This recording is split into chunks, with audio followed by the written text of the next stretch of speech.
The stars looked peaceful through the window of the bridge. Captain Jake Morrison stood with his hands behind his back, watching the darkness of space.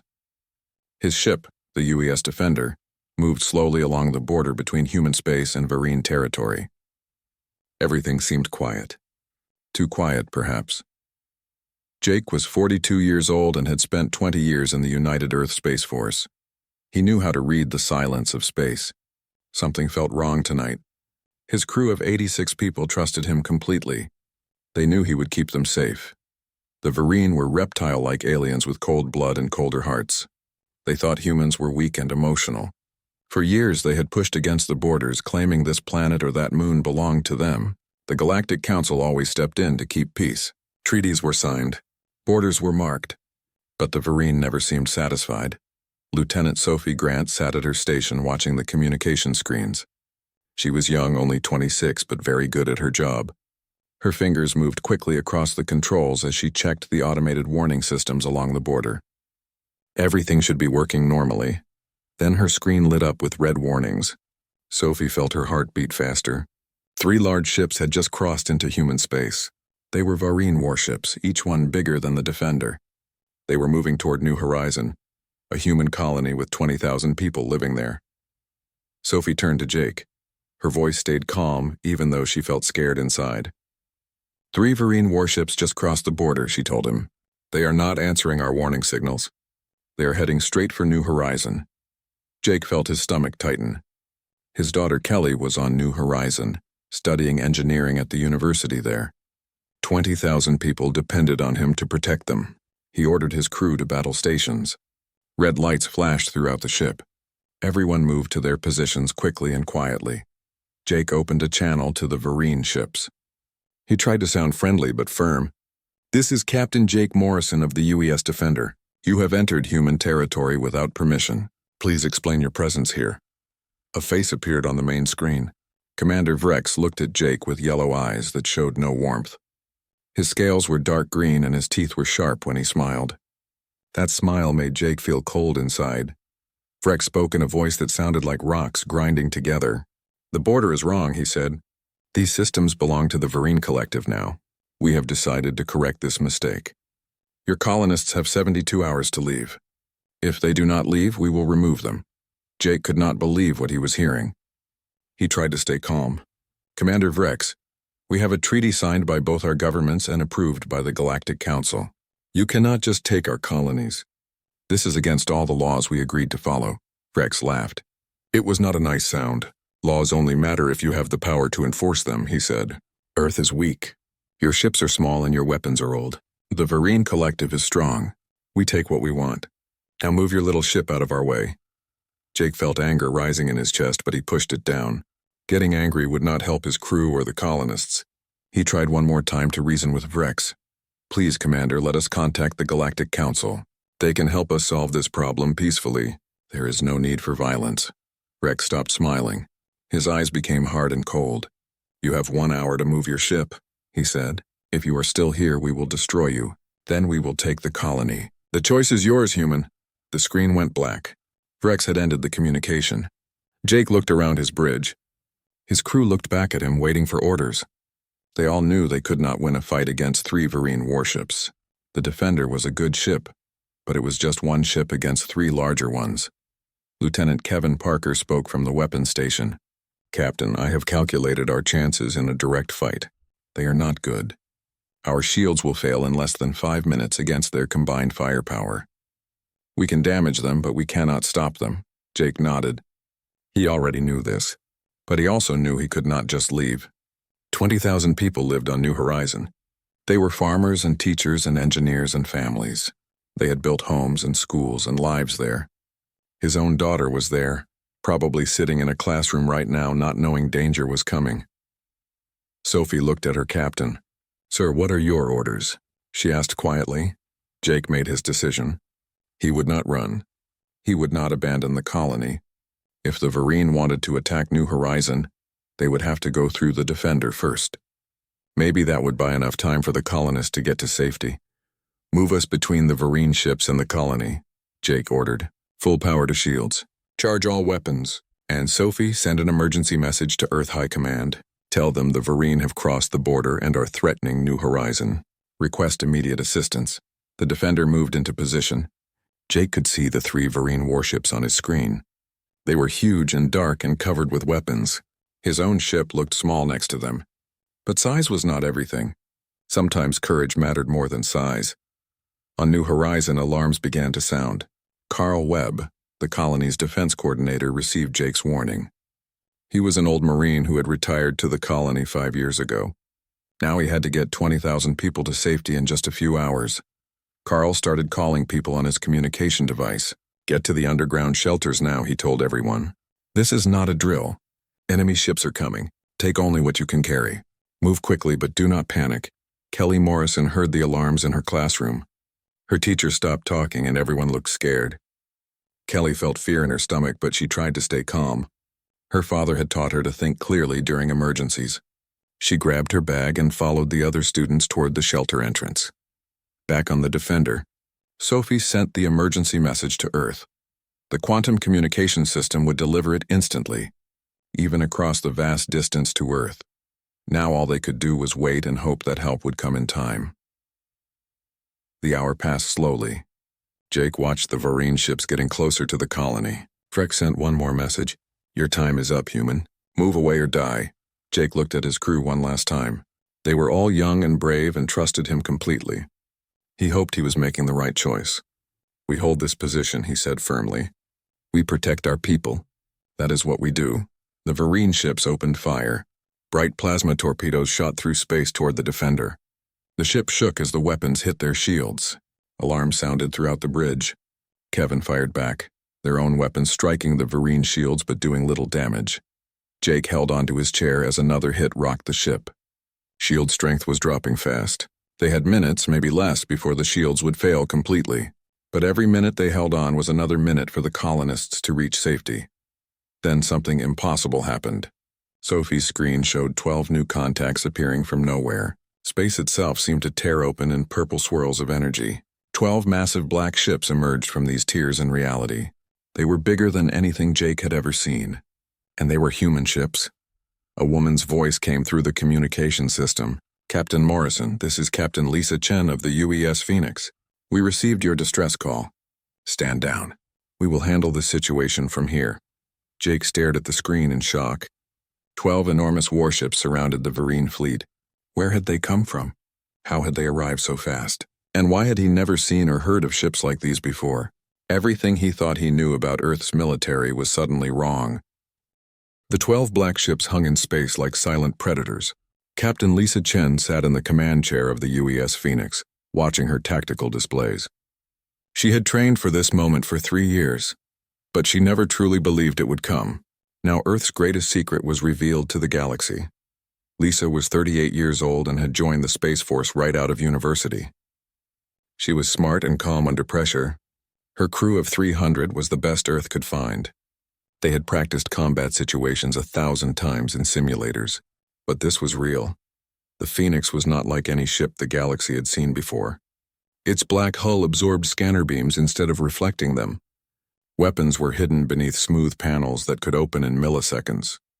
The ship could vanish into quantum space and reappear anywhere within light years. This was technology the Galactic Council did not know existed. 52 years ago, when Earth joined the Galactic Council, human leaders made an important decision. They would appear peaceful and weak to the galaxy. Behind that appearance, they would work on secret projects. Earth's best scientists would study every technology they encountered and try to do better. Dr. Nathan Cole led this secret project from a hidden base under the moon's surface. He was 60 years old now, with gray hair and tired eyes, but his mind was still sharp. For 5 decades, he and his team had worked on weapons and ships and engines that would make Earth truly powerful. The key was thinking differently. Other species in the galaxy had stopped trying to innovate. They used the same technology for centuries, maybe improving it a little bit each year. Humans looked at problems from new angles. They combined ideas in ways no one else had considered. The Phantom Drive was Nathan's greatest creation.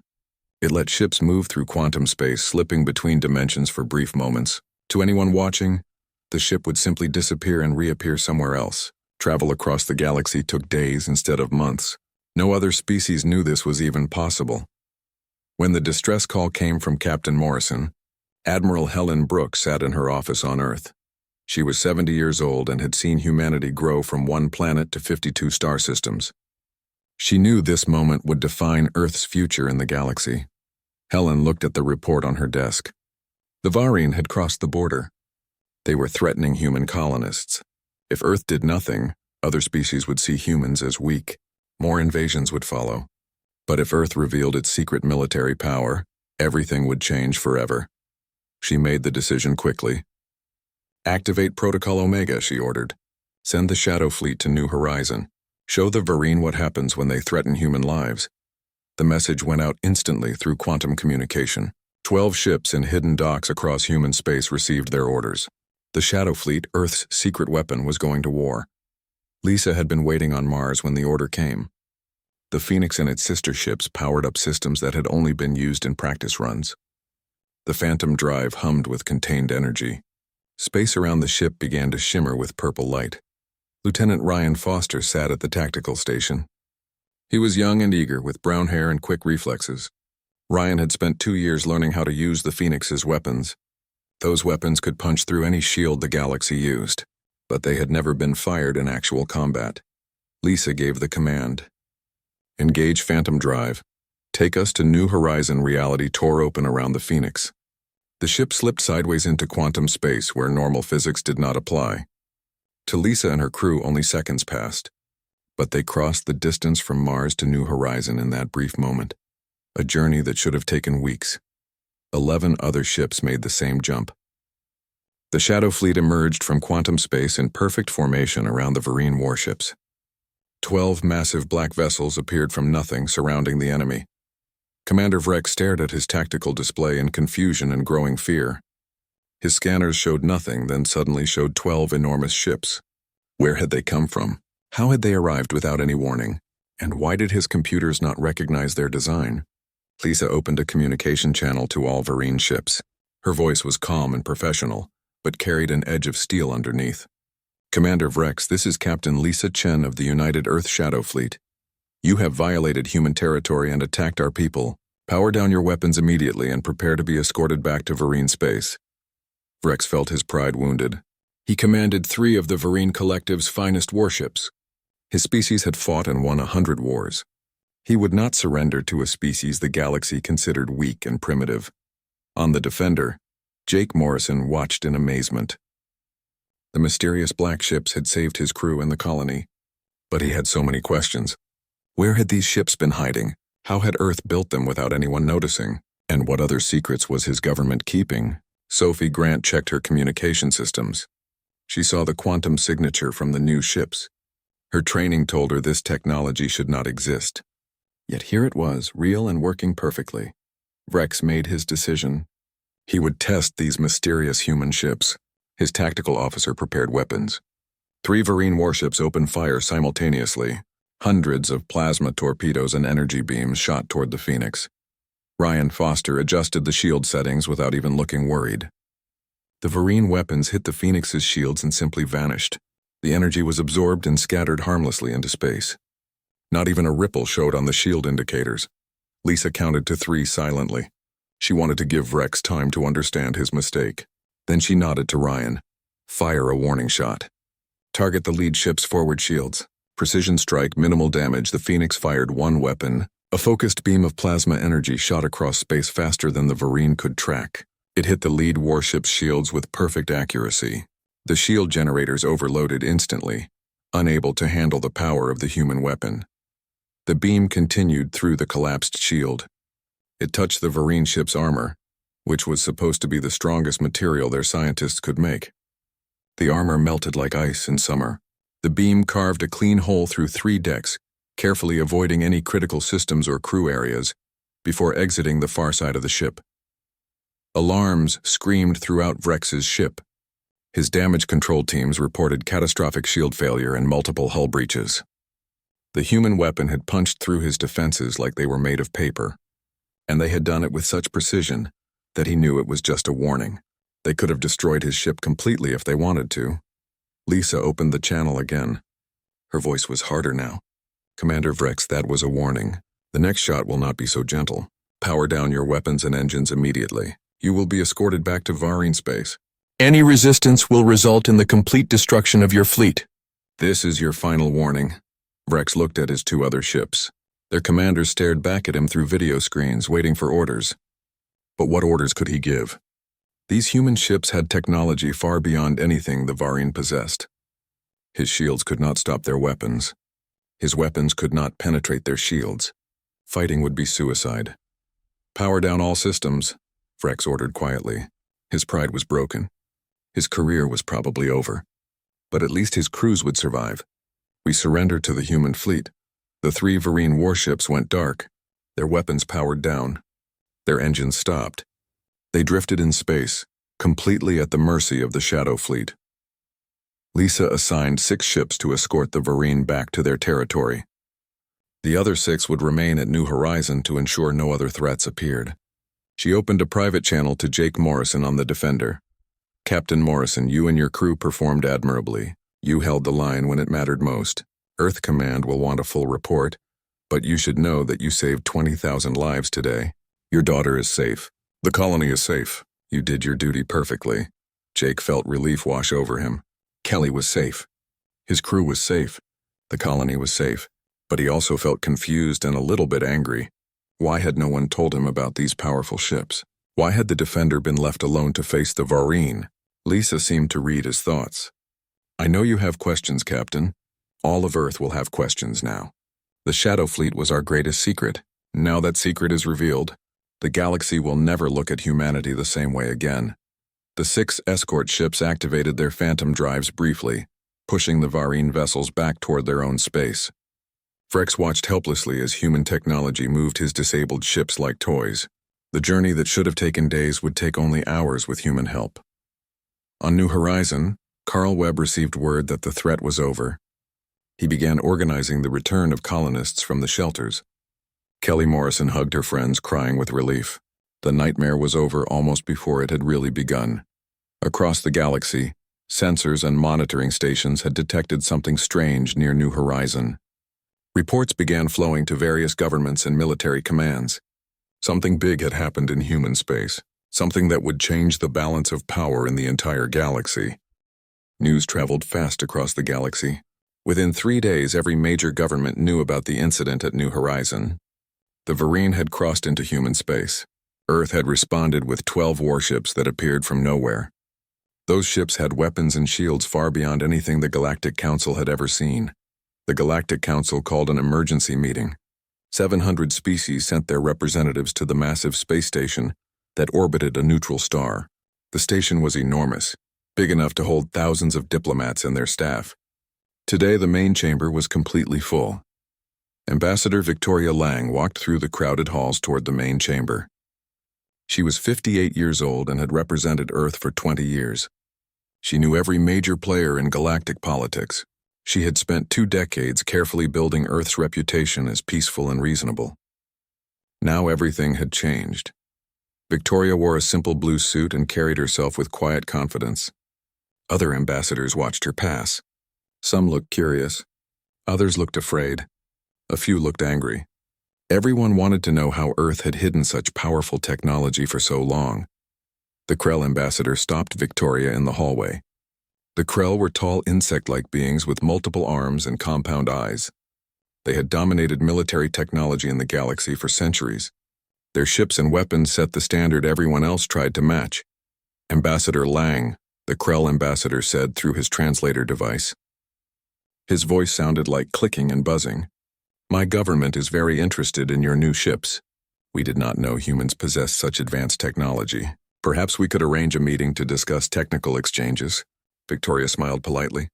Ambassador, I would be happy to discuss possibilities, but first I must address the council as a whole.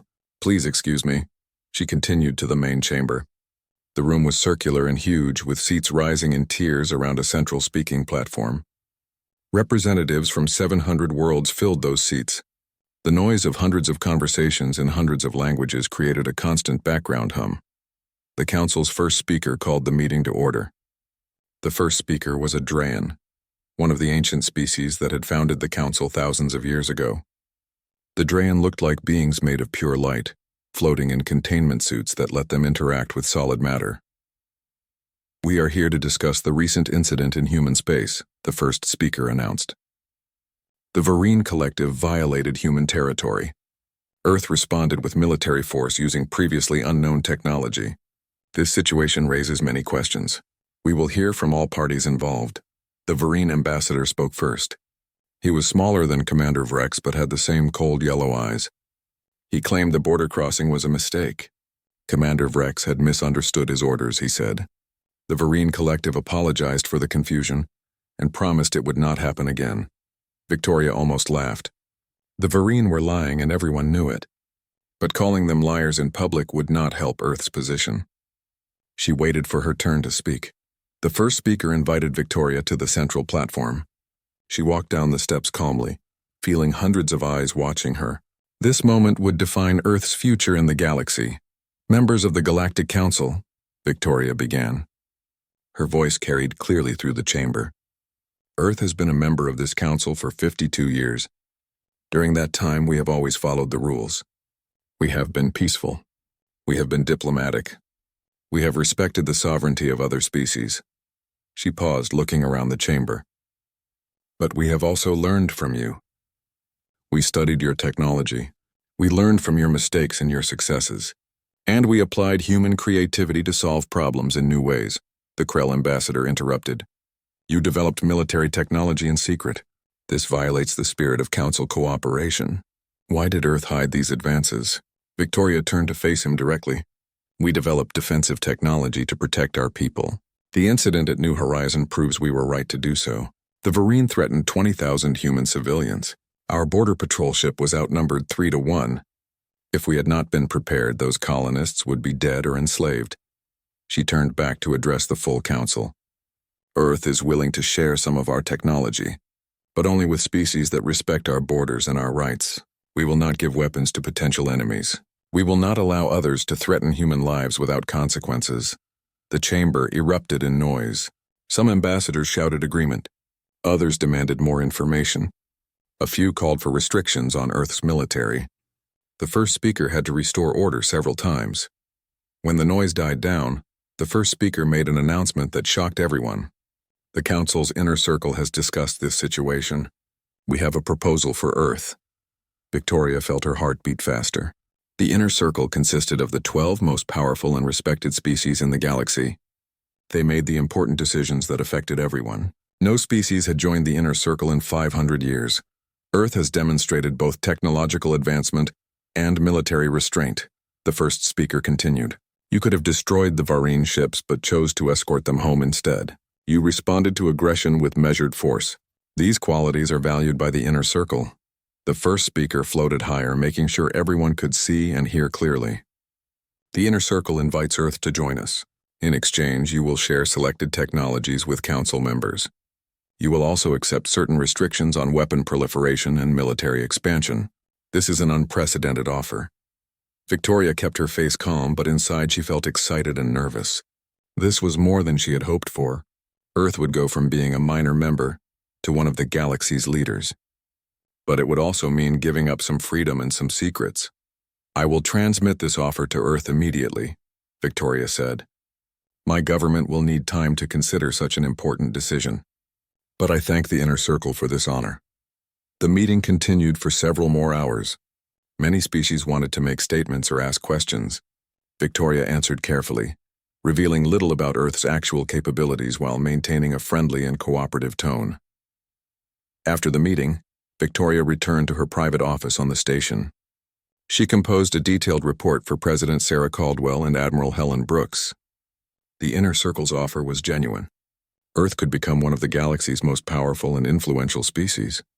On Earth, President Caldwell read Victoria's report in her office overlooking Geneva. The rebuilt city sparkled in the sunlight below.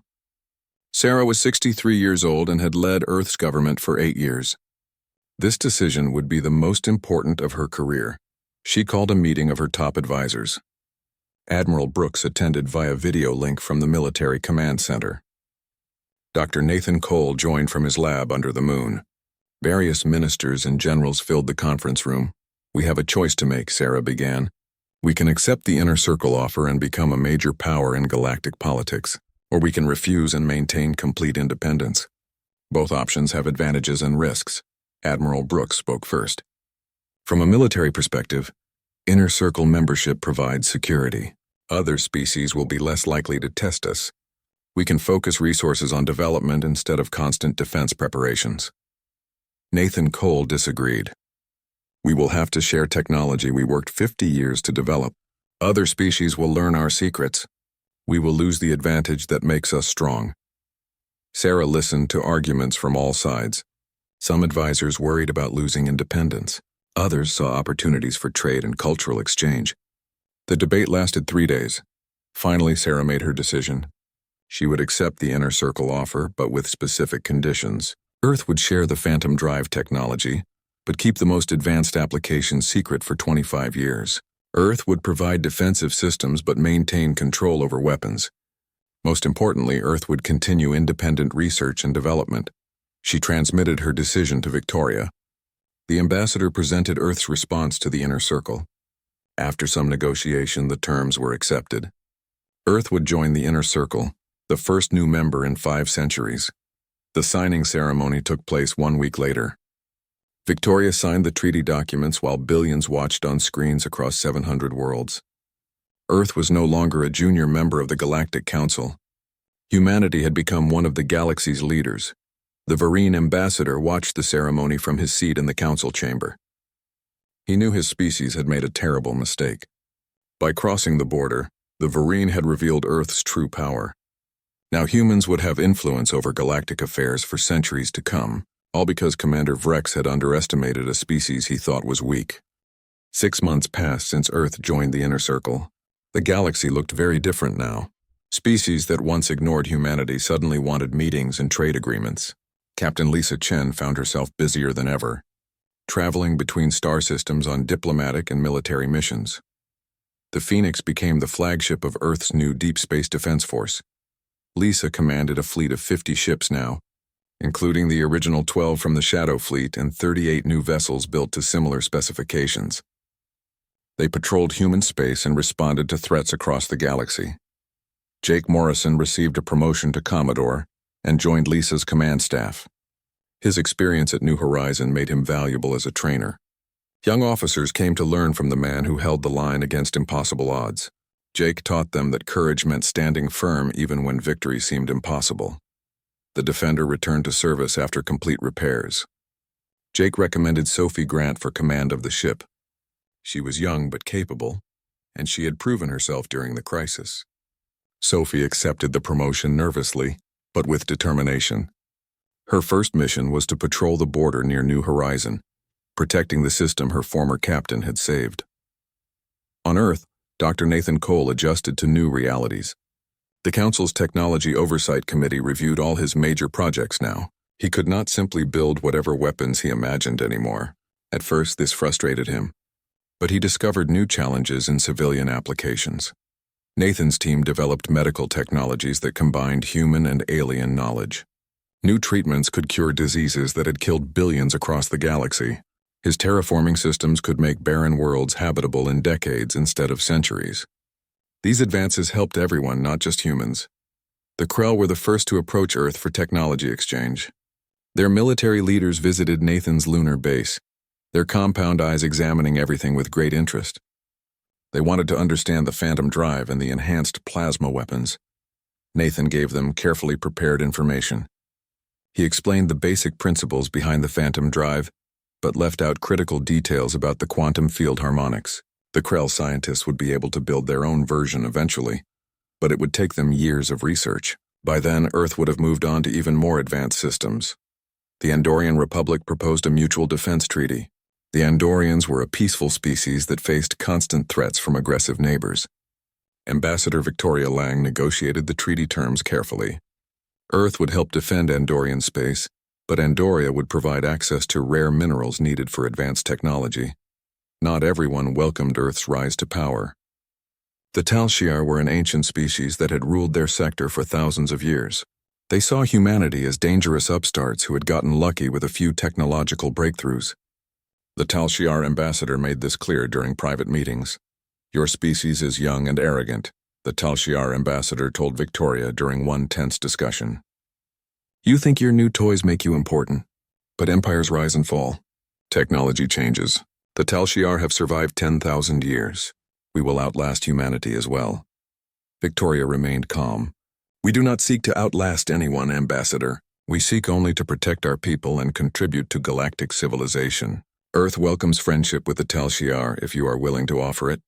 The Tal Shiar never responded to that offer. Instead, they began their own secret weapons program, trying to match human capabilities.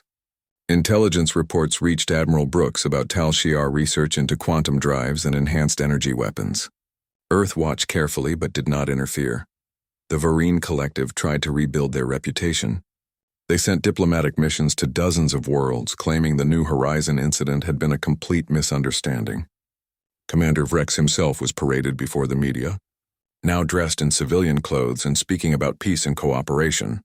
Nobody believed the Varine completely, but the galaxy appreciated their efforts. The collective proposed a non-aggression pact with Earth. President Sarah Caldwell accepted, knowing that keeping former enemies close was wise policy. The treaty included provisions for trade and cultural exchange. New Horizon Colony grew rapidly after its moment of danger. Kelly Morrison completed her engineering degree and received multiple job offers. She chose to join a Council exploration vessel, using her skills to help discover new worlds. The colony's population reached 40,000, with settlers coming from multiple species. The colony became a symbol of human resilience and galactic cooperation. Species that once saw humans as weak now sent their children to study at New Horizons universities. The system that almost fell to Varine aggression became a center of learning and innovation. Carl Webb, the retired Marine who had coordinated the evacuation during the crisis, became the colony's mayor. At 72 years old, he brought military discipline and civilian compassion to the job. He never let the colonists forget how close they came to losing everything, and he worked to ensure they would never be vulnerable again. The Inner Circle meetings happened every 3 months on the neutral station. Victoria attended as Earth's representative, sitting alongside ambassadors from the Draen, the Krell, and 10 other ancient species. She learned quickly that real power in the galaxy was exercised quietly, through private conversations and careful negotiations. The Draen first speaker became a mentor to Victoria. The ancient being had guided galactic civilization for centuries and understood politics better than anyone. During private meetings, the first speaker taught Victoria about the long view of history. Your species moves fast, the first speaker said one day. They floated in their containment suit, glowing softly. You joined the Council 52 years ago. Now you sit on the Inner Circle. This is unprecedented, but be careful. Fast rises sometimes lead to fast falls. Victoria listened carefully. What advice would you give us? Remember why you revealed your power, the first speaker replied. You protected your people. You defended the innocent. Keep that as your guiding principle. Technology changes. Politics changes. But protecting those who cannot protect themselves, that is eternal. Victoria took those words back to Earth. President Caldwell incorporated them into policy. Earth would use its power to defend not just humans but any species threatened by aggression. The Deep Space Defense Force began operating in contested regions where the Council needed a neutral enforcer. The first real test came when the Krell and Tal Shiar almost went to war over a disputed system. Both species had claims to the territory. Both had military forces ready to fight. The situation looked hopeless. The Council asked Earth to mediate. Lisa Chen took the Phoenix and 20 other ships to the disputed system. She positioned her fleet between the Krell and Tal Shiar forces. Neither side dared attack with human ships watching. Victoria worked with ambassadors from both sides for 3 weeks. The negotiations were difficult and tense, but eventually a compromise emerged. The system would become neutral territory, jointly administered by both species with Council oversight. Neither side got everything they wanted, but war was avoided. This success established Earth's role as peacemaker. Other disputes followed, and human diplomats and military forces helped resolve them. The galaxy began to see Earth not as a threat, but as a stabilizing force. Admiral Helen Brooks announced her retirement on her 78th birthday. She had served Earth for 60 years, From the early days of space exploration to the moment humanity became a galactic power, her farewell address was broadcast across human space. "We built the Shadow Fleet in secret," Helen said. "We prepared for the day someone would threaten us. That day came at New Horizon. We revealed our power not to conquer but to defend. That choice defined who we are as a species. I am proud of what we accomplished together." The military gave Helen a quiet ceremony with full honors. Lisa Chen spoke on behalf of the officers who had served under her command. Jake Morrison presented her with a medal engraved with the names of every crew member who had served on the Defender during the New Horizon incident. Ryan Foster, now promoted to commander, took over as tactical officer on the Phoenix. Lieutenant Kevin Parker from the Defender joined the Deep Space Defense Force as a training officer. Sophie Grant commanded border patrols that ensured no other species would try what the Vereen had attempted. 2 years after the border incident, President Caldwell stood before the United Earth Assembly to give her State of the Union address. She spoke about progress and challenges, about new colonies and technological advances, but she spent most of her time talking about responsibility. "We have power now," Sarah told the Assembly. "Great power. But power means nothing without wisdom. We must use our strength to protect the weak, not dominate them. We must share our knowledge to advance civilization, not hoard it for advantage. This is the path humanity must follow." The galaxy watched Earth carefully during these years. Some species tried to copy human technology. Others sought alliances and partnerships. A few plotted ways to reduce Earth's influence, but most simply accepted that humanity had earned its place among the galaxy's leaders through innovation, courage, and wisdom. 5 years after the border incident, the galaxy had found a new balance. Earth sat firmly on the inner circle, its voice carrying weight in every major decision. Human technology had spread to allied species, improving lives across hundreds of worlds. The Deep Space Defense Force kept peace in regions that had known only war for centuries. Captain Lisa Chen looked out from the bridge of the Phoenix at a formation of 50 ships. Her fleet represented Earth's commitment to galactic security. They had just finished mediating a territorial dispute between 2 minor species near the galactic rim. No shots were fired. Both sides accepted the compromise she proposed. Commodore Jake Morrison stood beside her, reviewing the mission reports. At 47, he had gray in his hair but still carried himself with the confidence that came from facing impossible odds and surviving. His daughter Kelly sent him messages from the exploration ship where she worked, discovering new worlds at the edge of known space. Commander Sophie Grant commanded the Defender on patrol near New Horizon. The system had become prosperous and safe, a model for human-alien cooperation. 50,000 people lived there now, including members of 12 different species. Universities, research centers, and trading hubs made it one of the most important colonies in human space. Dr. Nathan Cole celebrated his 65th birthday in his lab under the moon.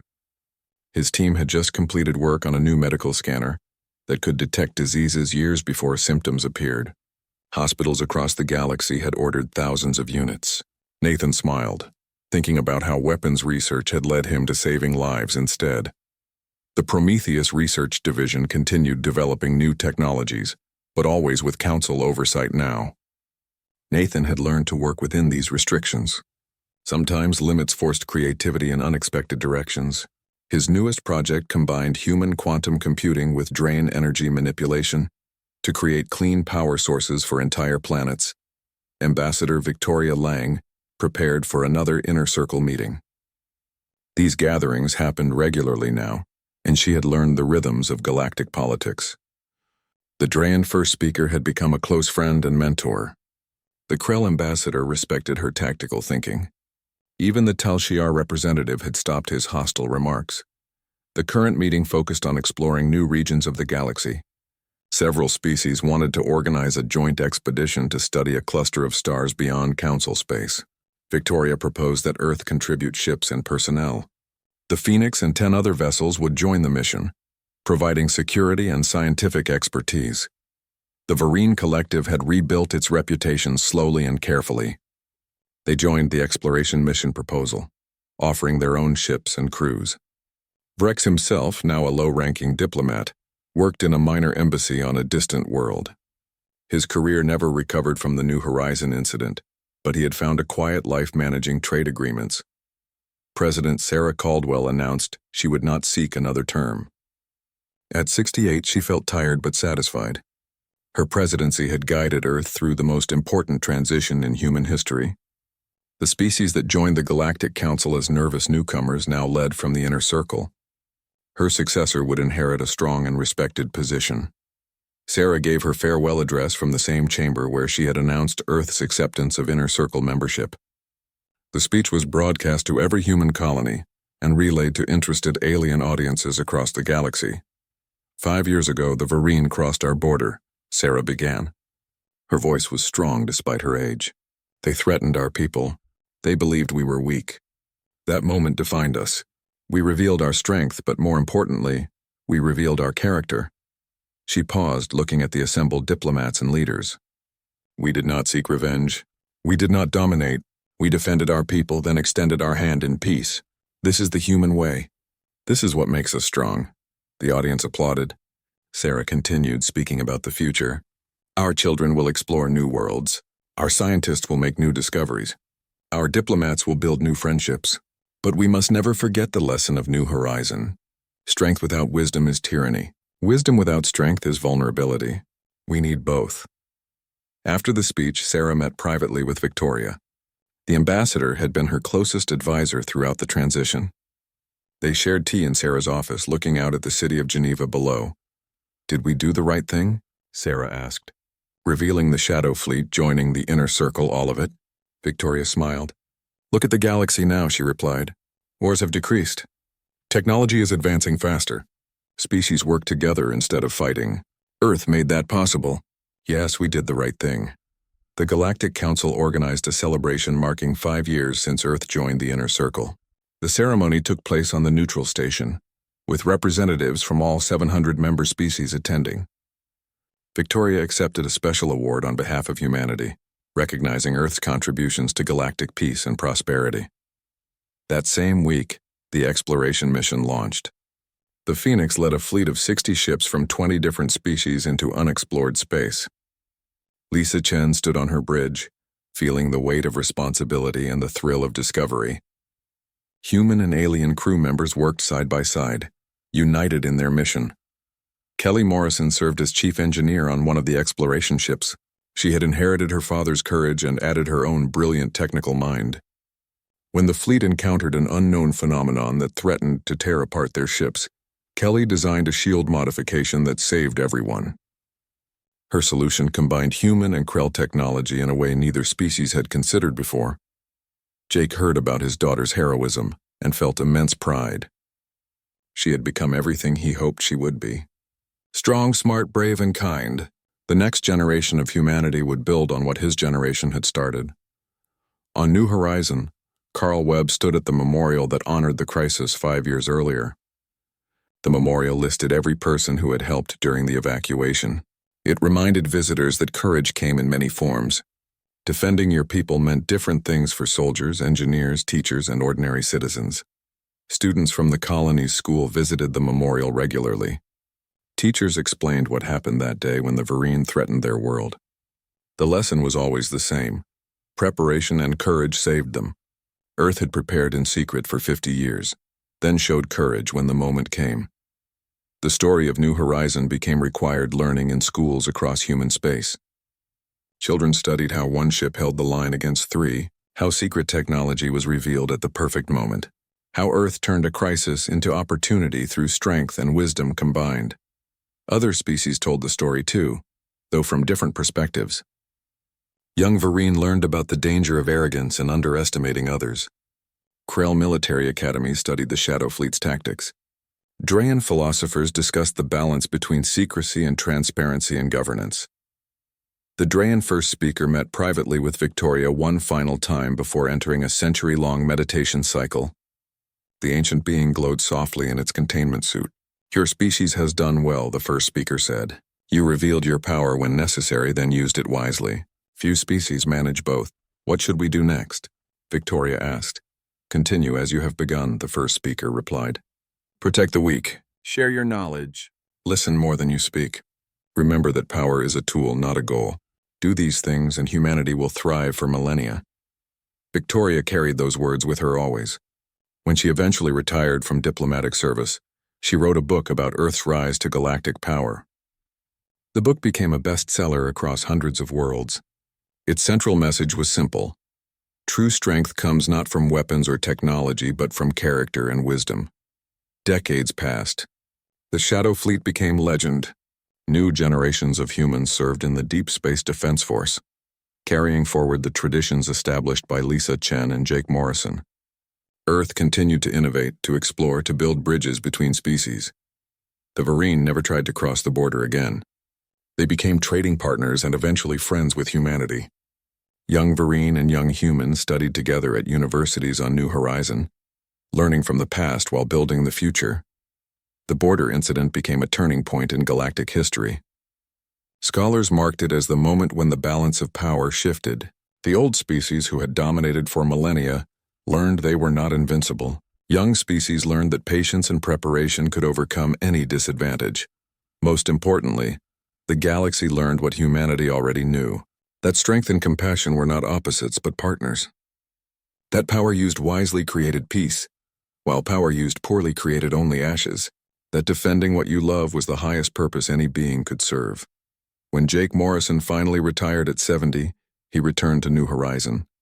He walked through the colony he had saved, seeing children playing in parks and families building lives in safety. Kelly visited him often, bringing her own children to meet their grandfather. Jake stood sometimes at the memorial, reading the names carved there. His crew from the Defender, the colonists who evacuated, the soldiers who arrived to save them, all part of the same story, all heroes in their own way.